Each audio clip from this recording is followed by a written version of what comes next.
Hi guys, welcome to all of you our channel concept with KS sir. स्वागत है आप सभी का हमारे YouTube channel concept with KS sir के साथ। तो आज की इस क्लास में हम काफ़ी गंभीर मुद्दे पर चर्चा करने वाले हैं और जो हमारा मुद्दा होने वाला है उससे पहले, जैसा कि हमने कहा था पहले इससे पहले वाली क्लास में कि हम जब भी क्लास लेकर के आएंगे, क्लास के स्टार्ट होने से पहले हम एक करंट अफेयर्स इंटरेस्टिंग फैक्ट या करंट अफेयर्स क्वेश्चन को देखेंगे, उसके बारे में थोड़ा सा जानेंगे। तो आज का जो करंट अफेयर्स क्वेश्चन है वो काफ़ी इंटरेस्टिंग है और क्वेश्चन ये है कि जो इसरो है, इसरो ने एक बड़ी सफलता प्राप्त कर ली है। उसने पुष्पक विमान को लॉन्च कर दिया है और सफलतापूर्वक पुष्पक विमान वापस भी आ गया है। अब आप सोच रहे होंगे कि विमान गया और वापस भी आ गया। हाँ, पुष्पक विमान, देखो पहले क्या होता था कि जब हमें हमें कोई चीज अंतरिक्ष में भेजनी होती थी तो हम क्या करते थे, रॉकेट के माध्यम से उसको भेजते थे। ठीक है, तो अगर मान के चलो कोई सैटेलाइट हमको भेजनी है तो सैटेलाइट तो अंतरिक्ष में पहुंच जाती थी और जो रॉकेट होता था वो वापस नीचे आकर के डिस्ट्रॉय हो जाता था। ठीक है, लेकिन जो पुष्पक विमान है ये एक ऐसा विमान है कि इसमें आप किसी चीज को अंतरिक्ष में भेज सकते हो और पुष्पक विमान वापस पृथ्वी पर आ जाएगा। मतलब आप इसको दोबारा से उपयोग कर सकते हो। मतलब ये एक रीयूजेबल है। क्या है ये? एक रीयूजेबल है, इसको दोबारा से पुनः उपयोग इसका किया जा सकता है। तो इसरो ने काफी बड़ी सफलता प्राप्त कर ली है। तो आज का ये इंटरेस्टिंग या फैक्ट बेस्ड क्वेश्चन मान सकते हो, करंट बेस्ड क्वेश्चन आप मान सकते हो कि भाई इसरो ने क्या पुष्पक विमान को अच्छे से लॉन्च कर दिया सफलतापूर्वक और पुष्पक विमान वापस भी आ गया है। इसका दोबारा से उपयोग किया जा सकता है। रीयूजेबल बोलते हैं अपन इसको कि भाई पुनः उपयोग इसका अपन कर सकते हैं। ये पहला ऐसा रॉकेट बनाया गया है या पहला ऐसा विमान बनाया गया है जो एक बार जाने के बाद वापस दोबारा भी आ जाता है और दोबारा इसका उपयोग भी किया जा सकता है। दोबारा भी इसका उपयोग किया जा सकता है। अब बात कर लेते हैं हम आज की क्लास के बारे में। तो आज की जो क्लास होने वाली है काफी इंटरेस्टिंग होने वाली है और काफी अवेयरनेस के लिए ये क्लास है कि भाई सभी में जागरूकता जागे इस चीज को रिलेटेड, इस चीज को लेकर के काफी अवेयरनेस के बारे में क्लास होने वाली है। तो हमारा मुद्दा क्या है? हमारा मुद्दा है आज एनीमिया का। मुद्दा क्या है हमारा? एनीमिया को लेकर के ये क्लास होने वाली है। एनीमिया एक विशेष परिस्थिति बोल सकते हैं, लोग बोल सकते हैं, कंडीशन बोल सकते हैं। ठीक है, अब इसमें होता क्या है तो देखिए, अगर हम बात करें कि एनीमिया, हाँ मैं आपको पहले ही क्लियर कर देता हूं कि भाई एनीमिया मेल में भी होता है, फीमेल में भी होता है, चिल्ड्रन में भी होता है, सब में होता है। बच्चों में भी हो सकता है, बच्चों में हो सकता है, पुरुषों में हो सकता है, महिलाओं में हो सकता है, सब में हो सकता है। तो ऐसा बिल्कुल नहीं है कि केवल महिलाओं में ही होगा, लेकिन ज्यादा महिलाओं में होता है, ज्यादा बच्चियों में होता है। ठीक है ना? तो देखिए, अगर एनीमिया के बारे में अपन देखें, आपने भी नाम सुना होगा कहीं ना कहीं पे। देखिए, अगर एनीमिया के बारे में देखें तो ज्यादातर महिलाओं में खून या ब्लड की कमी के कारण हो जाता है। एनीमिया किसके कारण होता है? ज्यादातर महिलाओं में खून ब्लड की कमी के कारण होने वाला, लोग बोल सकते हैं, कंडीशन बोल सकते हैं। देखिए, आयरन की कमी होती है, आयरन की कमी होते ही खून की कमी हो जाती है, जिससे फिर क्या होता है, जिससे फिर एनीमिया हो जाता है, जिससे फिर क्या हो जाता है, एनीमिया हो जाता है। तो एनीमिया के बारे में आपको सिंपल याद रखना है कि खून की कमी के कारण, आयरन की कमी के कारण, आरबीसी की कमी के कारण क्या होता है, एनीमिया होता है। आयरन की कमी होगी, फिर खून की कमी हो जाती है, खून की कमी हो जाती है मतलब अपन बोल सकते हैं कि आरबीसी की कमी हो जाती है, रेड ब्लड सेल्स जिनको अपन बोलते हैं। तो जैसे ही आरबीसी की कमी होती है, जैसे ही खून की कमी होती है, तो उसको अपन, उस कंडीशन को अपन क्या बोलते हैं, एनीमिया बोलते हैं। उस कंडीशन को क्या बोलते हैं, एनीमिया बोला जाता है। आगे देखिए, अगर आगे बात करें एनीमिया, अगर यहाँ पे अपन केवल इंडिया को लेकर के बात कर रहे हैं कि भारत के किस स्टेट में एनीमिया सबसे ज्यादा है और भारत के किस स्टेट में एनीमिया कम है। तो देखिए, अगर इंडिया में, भारत में बात करें अपन एनीमिया की कंडीशन की, तो सबसे ज्यादा असम में है। 78.3% महिलाएं ग्रसित हैं असम में।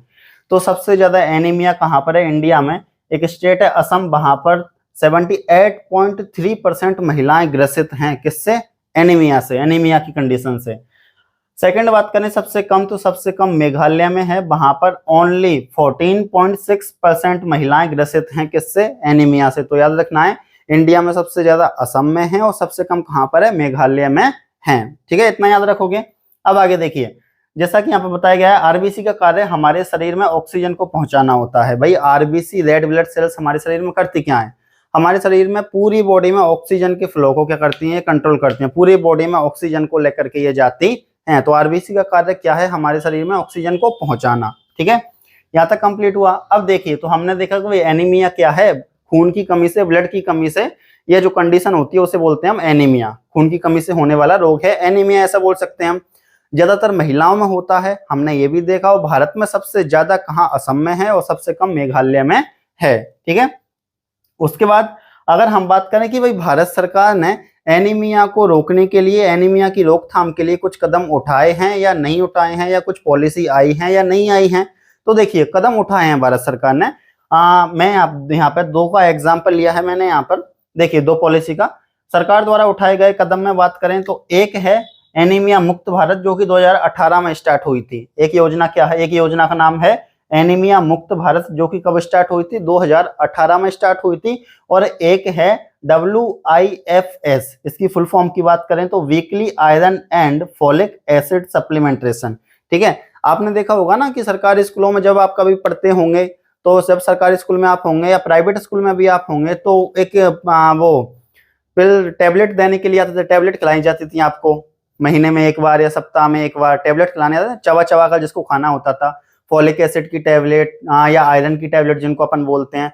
तो ये वही है। ठीक है, मतलब स्कूलों में क्या होता है कि स्कूलों में टैबलेट खिलाई जाती हैं फोलिक एसिड की बच्चियों के लिए, या आयरन की टैबलेट खिलाई जाती हैं। ठीक है, तो ये क्या है, ये WIFS है, weekly iron and folic acid supplementation. ठीक है, इनकी टैबलेट दी जाती हैं, इनकी पिल्स दी जाती हैं। ठीक है, टैबलेट दी जाती हैं अपने स्कूलों में, आप सरकारी स्कूलों में पढ़े हो या प्राइवेट में भी पढ़े हो, तो वहां पे भी ये खिलाई जाती हैं। यहां तक कंप्लीट हुआ आपका। तो याद रखना है, भारत सरकार द्वारा उठाए गए कदम एनीमिया की रोकथाम के लिए दो हैं। एक तो एनीमिया मुक्त भारत, जो कि 2018 में ये पॉलिसी आई थी, और एक weekly iron and folic acid supplementation, ये पॉलिसी है। ठीक है, तो ये वाला पोर्शन अपना टोटली कंप्लीट हो गया है। यहां तक कंप्लीट आपको समझ में आ गया।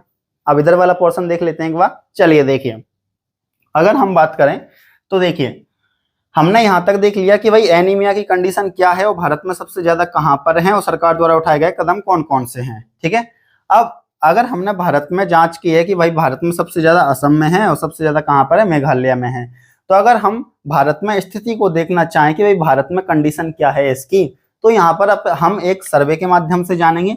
सर्वे कौन सा है, नेशनल फैमिली हेल्थ सर्वे 2019 और 21 का है ये। ठीक है, 19 से 21 का सर्वे हमने लिया है, 5 नंबर का, भारत में स्थिति की जांच करने के लिए एनीमिया की। तो देखिए इसमें हम देखने वाले हैं कि पुरुषों में एनीमिया कितना % है, महिलाओं में एनीमिया कितना % है, बच्चों में एनीमिया कितना % है, बच्चियों में एनीमिया कितना % है, प्रेग्नेंट वुमेन में एनीमिया कितना % है। ये सब हम परसेंटेज के माध्यम से, डाटा है एक प्रकार का, आप किसी भी कॉम्पिटिटिव एग्जाम्स में इसको यूज कर सकते हो। तो देखिए अगर बात करें 25% पुरुष हैं जिनकी एज 15 से लेके 49 तक है, वो एनीमिया से ग्रसित है इंडिया में। ठीक है, अगर हम बात करें 25% पुरुष हैं ऐसे हैं जिनकी एज 15 से लेके 49 है, उनको एनीमिया हो रहा है या वो एनीमिया से ग्रसित हैं। अगर हम भाई महिलाओं की बात करें तो महिलाएं 57.0% महिलाएं हैं जिनकी एज 15 से 49 है। देखिए आप यहाँ पे पुरुष जिनकी एज 15 से 49 है उनका परसेंट कितना है, एनीमिया का 25% है, जबकि महिलाएं जिनकी एज 15 से 49 है उनका परसेंट क्या है, तो उनका परसेंट है 57% ग्रसित है महिलाएं एनीमिया से। ठीक है, अब आगे देखिए, अगर आगे बात करें हम तो देखिए ऐसे बच्चे जिनकी एज 15 से 19 है, बॉय जिनमें लड़कों की अपन बात कर रहे हैं, उनका परसेंट एनीमिया का क्या है, 31.1% है, जबकि सेम एज में गर्ल्स में जो एनीमिया का परसेंट है वो कितना है, 59.1% है। कितना है, 59.1% है। ठीक है, अगर हम बात करें आगे 52.1% एनीमिया है प्रेग्नेंट वुमेन में जिनकी एज 15 से 49 हो सकती है। ठीक है, अगर आगे बात करें, अब यहाँ पे 15 एज बताई गई है, इसका मतलब ये नहीं है कि मैं ये कहना चाहता हूँ कि प्रेग्नेंट वुमेन 15 या 20 से कम है, एज वही जो लड़कियों की शादी की एज है उसकी अपर की बात कर रहा हूँ मैं। ठीक है, बस वो डाटा है, जैसा लिखा था वैसा वहां पे लिख दिया है। आगे देखिए बच्चों में भी एनीमिया होता है, 67% बच्चों में एनीमिया है। तो मतलब एनीमिया बच्चों में भी हो सकता है, एनीमिया मेल में भी हो सकता है, फीमेल में भी हो सकता है, बच्चों में भी हो सकता है। तो हमने ये जाना, तो सबसे पहले हमने एनीमिया की कंडीशन के बारे में जाना, इंडिया में स्थिति जानी, भारत में कौन कौन से कदम उठाए हैं ये जाना, भारत में स्थिति में परसेंटेज कितना है एनीमिया का ये हमने जान लिया है। अब भाई हम रीजन देख लेते हैं, कारण देख लेते हैं कि भाई एनीमिया किन कारणों की वजह से होता है। अब हम क्या देख लेते हैं, कारण देख लेते हैं कि एनीमिया किन कारणों की वजह से होता है। तो देखिए अगर बात करें, पहला रीजन है रेड ब्लड सेल्स डिसऑर्डर की वजह से एनीमिया हो सकता है। दूसरा रीजन है न्यूट्रिएंट्स की कमी के कारण, जैसे आयरन की कमी हो जाना, विटामिन ए की कमी हो जाना, विटामिन 12 की कमी हो जाना या फोलेट की कमी हो जाना, इसकी वजह से भी क्या हो सकता है, एनीमिया हो सकता है। थर्ड अगर देखें तो क्रोनिक डिजीज की वजह से एनीमिया हो सकता है, ज्यादा मेंस्ट्रुएशन की वजह से क्या हो सकता है, एनीमिया हो सकता है, या प्रेगनेंसी रिलेटेड इशू हो तो भी क्या हो सकता है, एनीमिया हो सकता है, क्योंकि इन दोनों कंडीशन में क्या बहुत ज्यादा ब्लड लॉस होता है, और ज्यादा ब्लड लॉस होगा तो फिर ऑब्वियसली बात है कि एनीमिया की स्थिति पैदा हो सकती है। HIV के कारण एनीमिया हो सकता है, और पैरासिटिक इन्फेक्शन की वजह से भी क्या हो सकता है, एनीमिया हो सकता है। तो सबसे पहले हमने एनीमिया जाना, इंडिया में स्थिति जानी, इंडिया ने कौन कौन से, भारत में कौन कौन से, भारत सरकार ने कौन कौन से कदम उठाए हैं वो जाने। उसके बाद हमने जाना कि भाई भारत में स्थिति क्या है, उसके बाद हमने जाना कि रीजन क्या है होने के। अब हम जान लेते हैं भाई कि लक्षण कौन कौन से हैं। ठीक है, एनीमिया हो गया, इसका पता कैसे चलेगा, लक्षण कौन कौन से हैं। वैसे इसके लिए एक टेस्ट होता है जिसको हम ब्लड टेस्ट बोलते हैं, और टेस्ट में एक इंपॉर्टेंट चीज ध्यान रखनी होती है, वो मैं आपको लास्ट में बताऊंगा। अभी अपन इसके कैरेक्टर देख लेते हैं, लक्षण देख लेते हैं। तो देखिए अगर लक्षण की बात करें तो आंखें पीली पड़ जाएंगी भाई, आंखों का पीला होना, त्वचा पीली पड़ने लगेगी एनीमिया में, श्वसन तंत्र में छोटी छोटी सांसें, ये शायद आपको यहाँ पर नहीं दिख रहा होगा, मैं पढ़ के बता देता हूँ। श्वसन तंत्र में छोटी छोटी सांसें, कुल मिलाकर के बात ये की गई कि जल्दी जल्दी सांस लेनी पड़ेगी आपको। ठीक है, फोर्थ नंबर की अगर हम बात करें, शरीर कमजोर हो जाएगा। फिफ्थ नंबर की बात करें, हार्ट रेट तेज हो जाएगी। सिक्स नंबर की बात करें, सीने में दर्द होगा। 7 नंबर की बात करें, हार्ट अटैक के चांस बढ़ जाएंगे। 8 नंबर की बात करें, थकान होगी। 9 नंबर की बात करें तो चक्कर आएंगे, और 10 नंबर की बात करें तो ब्लड प्रेशर लो होने लगता है। तो 10 इसके लक्षण है हमने यहाँ पर लिखे हैं। 10 लक्षणों में एक बार मैं फिर से आपको बता देता हूँ इधर से। सबसे पहला, आंखें पीली पड़ने लगेंगी, त्वचा पीली पड़ने लगेगी, श्वसन तंत्र में छोटी छोटी सांसें, मतलब आपको जल्दी जल्दी सांसें लेनी होंगी। ठीक है, उसके बाद में जल्दी जल्दी सांसें लेने का मतलब है कि छोटी छोटी सांसें आएंगी आपको। ठीक है, फोर्थ नंबर, शरीर कमजोर हो जाएगा। फिफ्थ नंबर, हार्ट रेट तेज होने लगेगी। 6 नंबर, सीने में दर्द होने लगेगा। 7 नंबर, हार्ट अटैक के चांस बढ़ जाएंगे। 8 नंबर, थकान होने लगेगी। 9 नंबर, चक्कर आने लगेंगे, और 10 नंबर क्या है कि भाई ब्लड प्रेशर लो होने लगता है। ये एनीमिया के क्या है, लक्षण है। ये एनीमिया के क्या है, लक्षण हैं। अब अगर हम बात करें कि भाई इसके लिए टेस्ट क्या है, इसके लिए जांच क्या, इसके लिए जांच कौन सी होती है, तो देखिए कभी कभी कॉम्पिटेटिव एग्जाम में पूछ लिया जाता है कि एनीमिया के लिए होने वाला टेस्ट कौन सा है। तो याद रखना है, ब्लड टेस्ट है, खून की जांच होती है, रक्त की जांच होती है।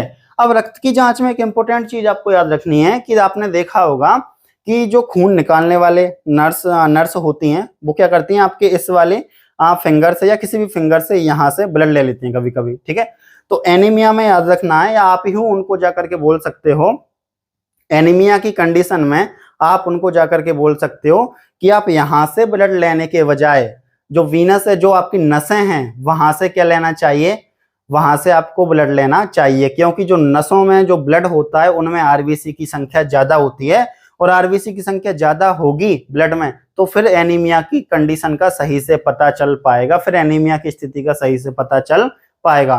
तो एनीमिया की कंडीशन में आपको याद रखना है कि जो नर्स है, जो आपके किसी फिंगर से ब्लड लेती है उसको जांच करने के लिए, उसको चेक करने के लिए, तो अगर एनीमिया की जांच कराने आप जा रहे हो तो उनको बोलिए कि आप नस में से खून लीजिए, जो हमारी नसें होती हैं वहां से आप खून लीजिए, क्योंकि नसों में क्या होता है, नसों में आरबीसी ज्यादा होती है, नसों में जो ब्लड होता है उसमें आरबीसी ज्यादा होती है, और आरबीसी अगर ज्यादा है तो एनीमिया के परीक्षण को सही तरीके से, सटीक तरीके से किया जा सकता है। तो जब भी आप एनीमिया का टेस्ट कराने जाते हो तो फिर आप क्या करोगे, तो आप नर्स को बोलोगे कि भाई आप हमारे जो नसें होती हैं उनमें जो ब्लड होता है उस ब्लड को लें, क्योंकि उसमें आरबीसी ज्यादा होता है। ठीक है, तो जांच के बारे में मैंने आपको बता दिया है कि भाई टेस्ट कौन सा होता है, तो ब्लड टेस्ट होता है, खून नस में से लेना चाहिए, उसमें आरबीसी ज्यादा होती है, इससे सही से जांच हो पाएगी। तो ये पूरी कंडीशन हमने एनीमिया के बारे में आपको बताई है, पूरी क्लास एनीमिया से रिलेटेड ये थी।